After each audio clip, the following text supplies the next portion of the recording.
Hello, people. How's it going? Well, it's a little cool outside, but sunny here in Minnesota.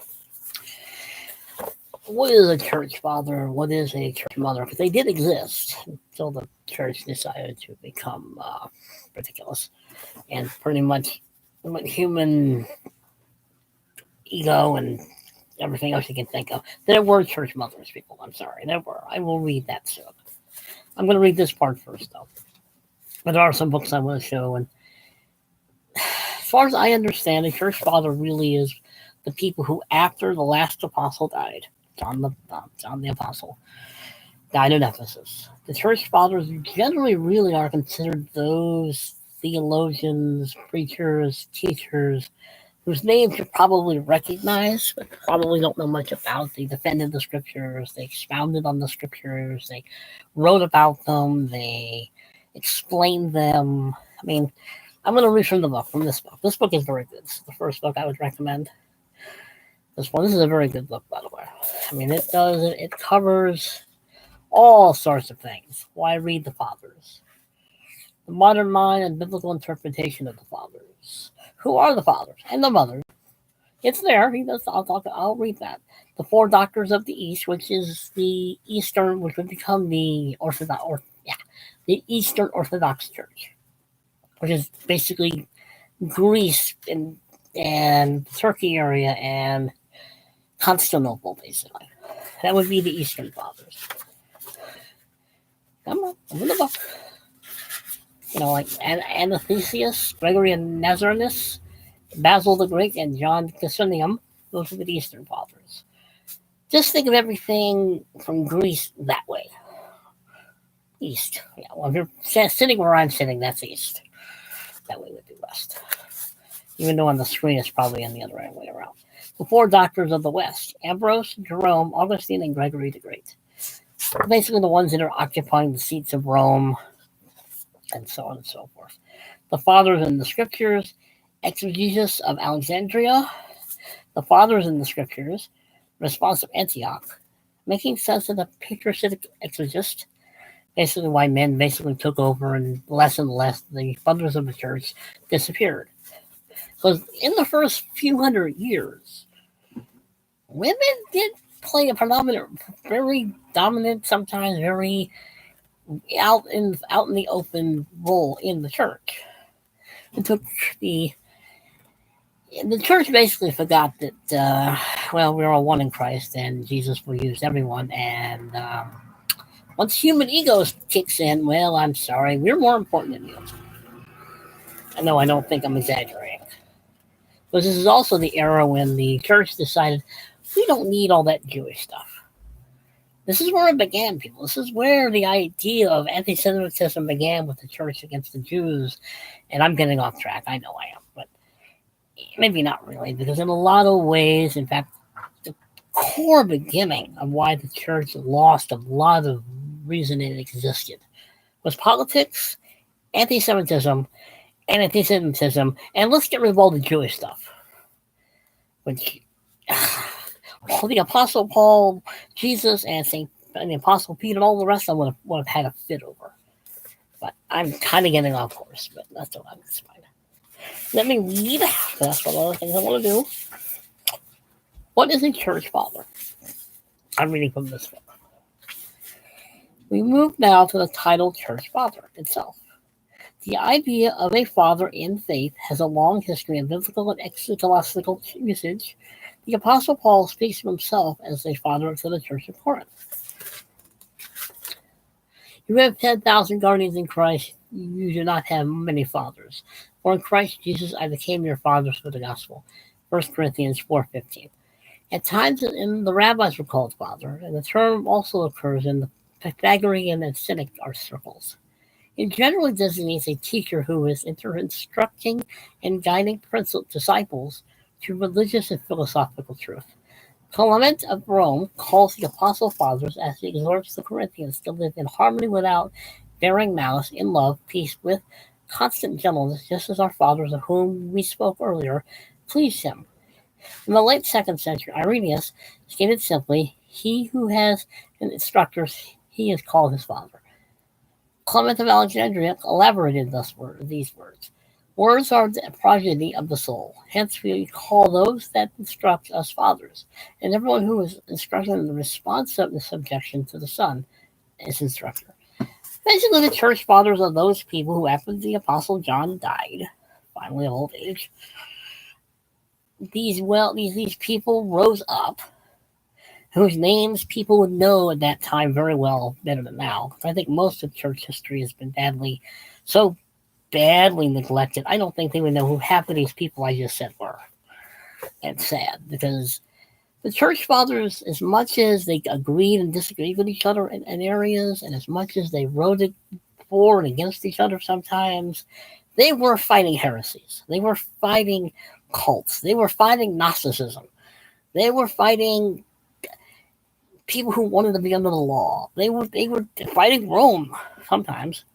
Oh, and anyway, let me continue. The term took on its more technical meaning from the 4th century on, especially in the context of theological controversies that filled the 4th and 5th centuries, while bishops, teachers of the church, bishops really are just pastors. A bishop is just another name for pastor. Sorry, there is no such thing as a different title of a bishop. If you look at the definition of a bishop, it's the same as a pastor. It's just another name. It became something else as human ego took over the church and started making up titles and this, that, and the other to, become more important than you actually are.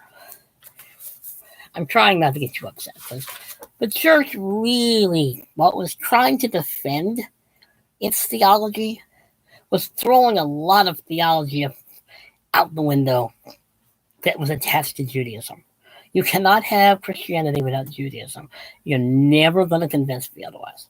You can't have the New Testament without the Old Testament. And a lot of them were trying to defend the faith of Jesus, and at the same time trying to say, well, we don't need all that Jewish stuff. Those are a lot of things the church fathers were doing. And it's like, church fathers are interesting. They weren't all wrong in everything they said.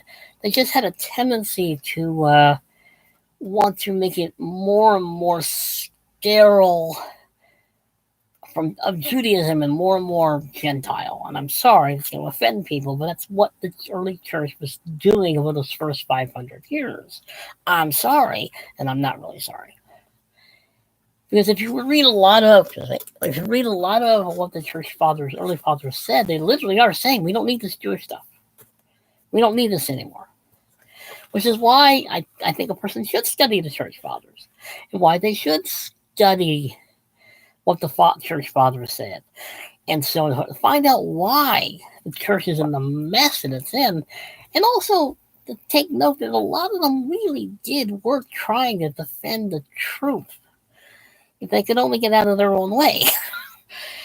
I mean, there were some well-meaning church fathers, and there really were. And there was. And there really was. And early church history is always fascinating. It's first, several hundred years. I mean, almost up to Julian the Apostate, the Emperor of Rome. It was at the time, but I keep hitting that. Let me continue. The term, I didn't read that today. The term took on a more technical meaning from the 4th century on, especially in the context of the theological controversies, like I've just said. I read that part.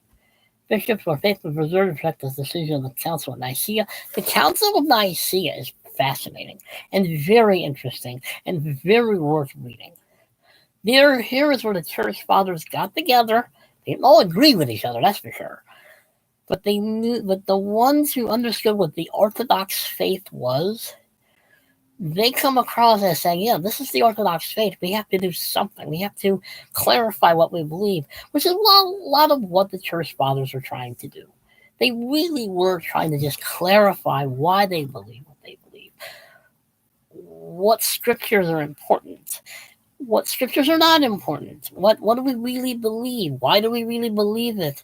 Yeah, they made a lot of mistakes, and a lot of those mistakes have cost a lot of people their souls. And I'm sorry to say that, but it's true.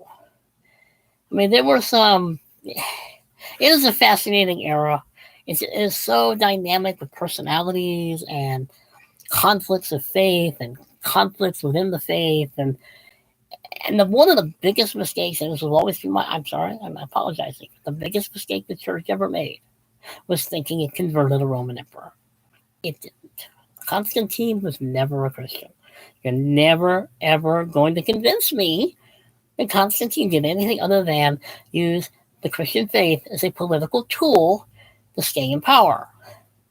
He knew what he was doing. But anyway. But this is an excellent book. I know I said I would read about the church mothers. I don't want to forget that, because I think that's important. What of the church mothers of the church? What of the church mothers? Were there no significant women contributing to the life and thought of the early church? Does not the title Church Father discriminate against them? Yes. Leaving modern readers with the impression that the only significant figures in early Christianity were male. Would not the title's early Christian right be more appropriate? Yeah, it would be. And overcome the danger of misunderstanding, prejudice, and discrimination?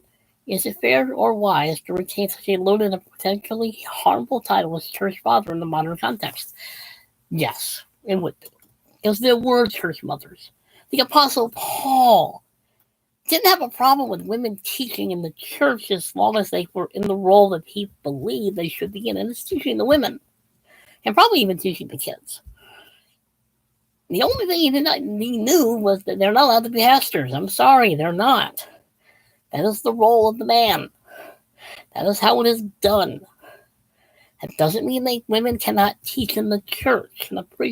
They can teach other women. The Bible is constantly telling women, this is what you're supposed to be doing. Teach the women how to be Christians, how to be good Christian ladies. This is not a disgrace. I know, I'm going off topic. Without doubt, there were many significant women in the life of the early church, some of whom served as models and mentors for key church fathers. We have the example of the Roman widow Marcella, one of the first female ascetics in Rome. Jerome praises both her devotion to Christ and her active, inquiring mind.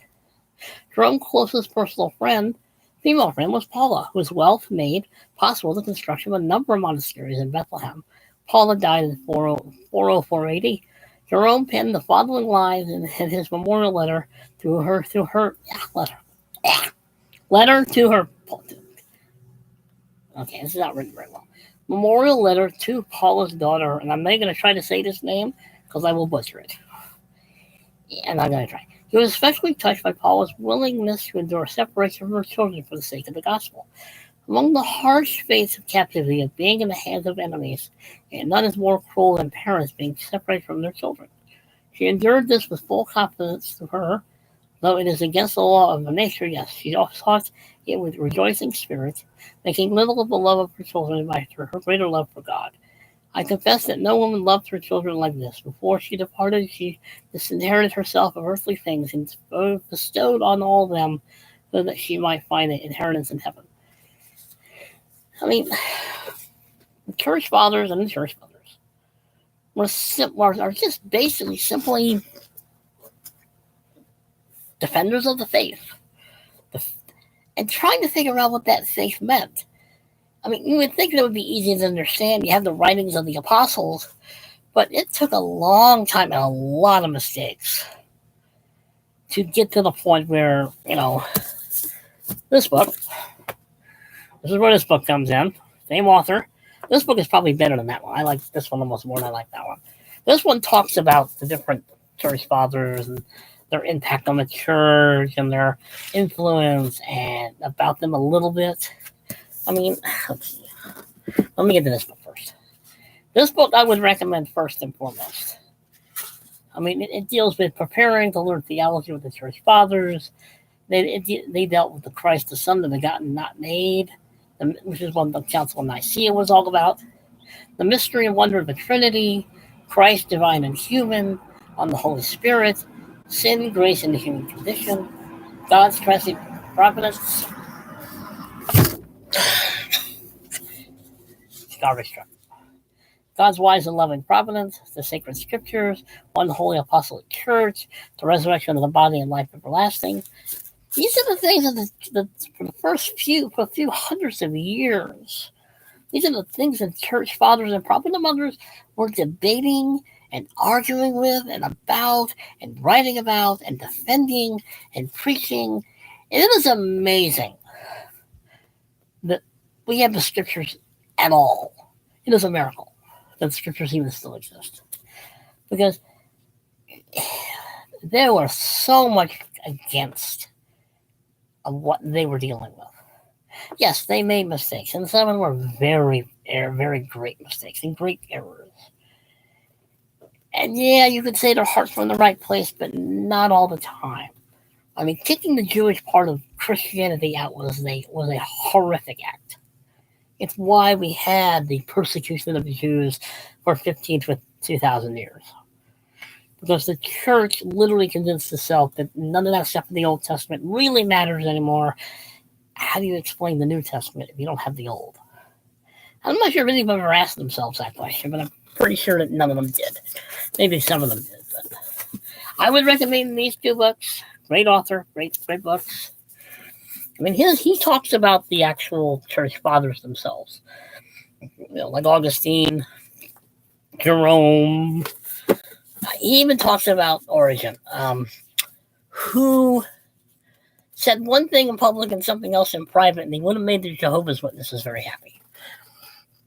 In other words, he didn't really believe, if you read some of his stuff, the way he's written it, he didn't really believe Jesus was God, or believe he was a God, but not God.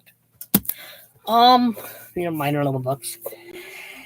Understanding Theology in 15 Minutes. It's fun. It's just a fun little book. I mean, but it talks about the same things as in those two books. It's just written a little bit better. I mean, there's a lot of subject lines. You can see them. I'm not sure you can. I'm not sure you can see the subjects. I mean, I like this book. It's kind of short and kind of little point, little vignettes of theology. I don't know if you can see what the subjects are. I'm not sure if you can. But they're fun. He also wrote so yeah. This is the other book that he wrote. I have another book of his too, but on theology. But this one is little brief biographies. And he does discuss a lot of the church fathers I've already discussed up here, and the early church fathers. And I mean, he really goes into Ignatius of Antioch, Justin Martyr, Irenaeus, Tertullian, Clement of Alexander, Origen, Cyprian of Carthage, Anthemius. Like when they have normal names, like Joe and John and Peter. He talks about Basil, Gregory, the Cappadocian fathers, Theodora, Mappa, yeah, you know why I write and don't talk. Cyril of Alexandria, Leo the Great, Augustine, Gregory the Great, John of Damascus, Anselm. I have read him, by the way. Thomas Aquinas is in here, Julian of Norwich, Martin Luther, Calvin, Jonathan Edwards. I'm skipping a lot now, but if you want to see it, I'm trying to keep this under 20 minutes.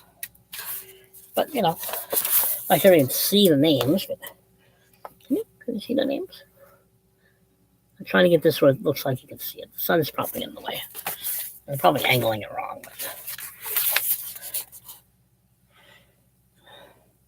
it's a good book. And this book is kind of fun. It's very short, very brief little chapters on the different things. But this one talks about the different church fathers and different church leaders now through the last 2,000 years. But the church fathers are worth studying because it is church history. It is the story of very fallible, sinful men and very human people who, while seeking to preach the truth and everything else, kind of get in their own way and create their own problems, because they really did. And as much as I don't like criticizing the church has got to realize something.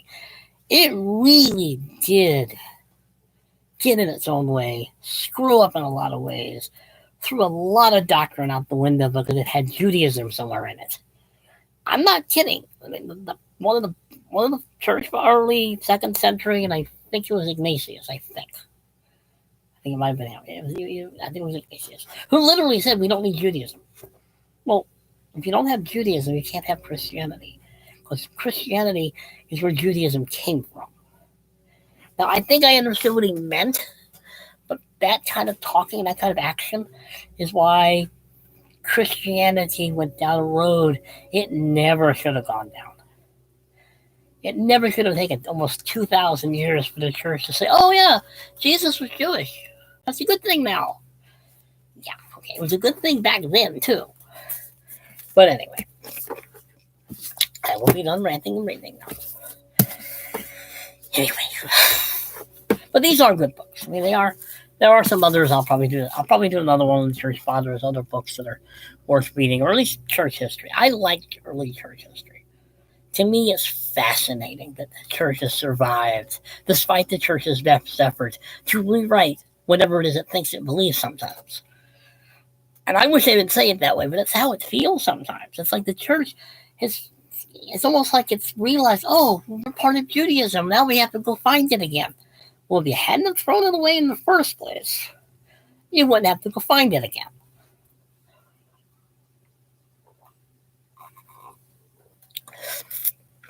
Anyway, gotta remember I'm Jewish. I'm going to do what I'm going to do. What are you going to do? See, I got the flag. See, I know some of you are complaining about no American flag. Why do you have an English flag and you have a Jewish flag? Because I couldn't find an American flag that'll fit there. Until I got around off my lease button and found it. Yes, I'm a Dodger fan. Been a Dodger fan since 1963 when I was born. Now I'm off topic. But the church fathers, as I keep saying, and the mothers, I mean, read the Bible. Read the Bible where women are lifted up or are praised and having. Look, read the Apostle Paul. Really read the Apostle Paul. He is not anti-woman. He wants to protect them, but he also knows what their job is. He also knows what the Lord wants them to do in the church. I'm sorry, there are women preachers is unbiblical. I know people don't like that statement. Too bad. Take it up with the Bible and don't take it up with me. Besides, it's getting to the point where I'm not even sure I trust the male preachers, and I've seen not all of them. Don't get me wrong, but some of them are. I'm gonna stop rambling now. But I do. I think studying the church fathers is very important. I think finding out what they think. Why did they think the way they did? Where did they come up with this conclusion that Judaism is no longer important? I mean, granted, a lot of it is just basic human nature, but they should have known better. The church fathers should have known better. Granted, I get it, but at the same time, it's very irritating that all of a sudden, the church now, in the last several decades or so, all of a sudden, they've discovered the Jewishness of the church. Well, it never went anywhere in the first place. You were just ignoring it or throwing it out, or just didn't want to pay attention to it. Jesus has always been Jewish. Jesus will always be Jewish. He died a Jew, and he'll come back a Jew. He didn't change. He was always going to be who he was. But anyway, no. Read the church fathers. It is fascinating. I'm going to keep saying that because to me, it is fascinating. At least those first 500 years of the early church, it is astounding that the church is still here, let alone that we have a Bible at all. Now, I'm going to stop because now I'm about to hit 25 minutes, and I don't want to go past that. So, this book is good. Very good book. There's another book over there, too, that's the same author, but it's a different something. It's the same concept. I just bought this one over because it's easier. Behave yourselves, people, because I'm never going to. I don't know how. Nice sunny day outside. I open the window again now that I have to close it because of the truck. But anyway, behave yourselves. Like, share, comment, subscribe. I may do another video later today, so goodbye.